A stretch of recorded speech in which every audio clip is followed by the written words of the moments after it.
বহুত দিন গানে গোৱা নাই মঞ্চত আৰু এতিয়াতো মঞ্চ নকৰোৱে কিন্তু আজি ইয়াতে আহি পেলাই শংকৰদাৰ এই অনুষ্ঠানটোত খুব ভাল লাগিছে। হালগাঁৱৰ এই অনুষ্ঠানটো এটা অসমীয়া কলা সংস্কৃতিৰ যি এক অবিৰত যাত্ৰা, সেই যাত্ৰাৰ এটা অংশ, ভাল যাত্ৰাৰ এটা অংশ আমাৰ এই যিখন নাট প্ৰতিযোগিতা হৈছে।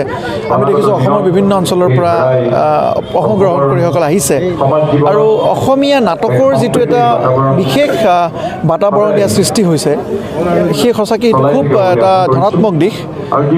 আমি দেখিছোঁ যে কোভিডৰ সময়ত যথেষ্টখিনি আমাৰ নাট্যশিল্পীসকল বা সাংস্কৃতিক কৰ্মীসকল বা অভিনেতা অভিনেত্ৰীসকল বা চিনেমা, বিশেষকৈ অসমীয়া চিনেমা যথেষ্টখিনি প্ৰভাৱান্বিত হৈছে। কিন্তু এতিয়া যিহেতু কোভিডৰ পৰিস্থিতিটো খাম কাটিছে কিছু পৰিমাণে, কিন্তু এইখিনি সময়ত এই প্ৰচেষ্টাবিলাকে সেই আগৰ দিনবোৰ ঘূৰাই আনিবৰ কাৰণে এক নতুন উদ্যোগ লৈছে। নাই একোতো নাই, আচলতে মই কালি বস্তুটো নিউজটো এটা জেগাত পালোঁ, তো তাৰপিছত মই খুব আচৰিত হৈছোঁ ন, এনেকুৱাতো আমি একো কথা কোৱাও নাই এতিয়ালৈকে, দাদাৰ বিষয়ে একোতো ওলোৱাই নাই ঘটনাটো। এই আমি তাৰপিছত মই কাৰোবাক ফোন কৰি সুধিলোঁ বোলো কিবা মই ক'লোঁ নেকি যেনিবা, কৈছে নাই তেনেকুৱাতো একো বাইট নাই দাদাৰ বিষয়ে কোৱা নাই, দাদাৰ বিষয়ে একো কোৱা নাই, আমি দাদাৰ বিষয়ে ওলোৱাই নাই, প্ৰসংগটো সেই প্ৰসংগই অহা নাই।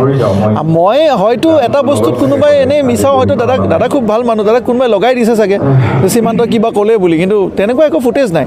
কাৰণ আমি এইটো বস্তুৱে বিচাৰিছোঁ যে মানে এতিয়া বিহু হোৱাৰ এটা পৰিৱেশ আছে। মাননীয় মুখ্যমন্ত্ৰী মহোদয়ে সদায় এইটো কথাই কৈছে যে কেনেকৈ আমি শিল্পীসকলক সহায় কৰিব লাগে, আৰু বিহু ক্ষেত্ৰততো তেনেকুৱা কোনো ধৰণৰ কথা হোৱা নাই। গতিকে সেই কোনোবাই মিছা কথা কৈ পেলাই এইবোৰ বস্তু হয়তো জুবিন দাকো জনাইছে, কিন্তু তেনেকুৱা একো হোৱাই নাই। আমি বিচাৰিছোঁ যে বিহু হ'ব, বিহু হওক ভালকৈ। আৰু মাননীয় মুখ্যমন্ত্ৰী মহোদয়তো সদায় এইটো আকৌ 1 তাৰিখৰ পৰা 7 তাৰিখলৈকে 1900খন বিহু হ'ব।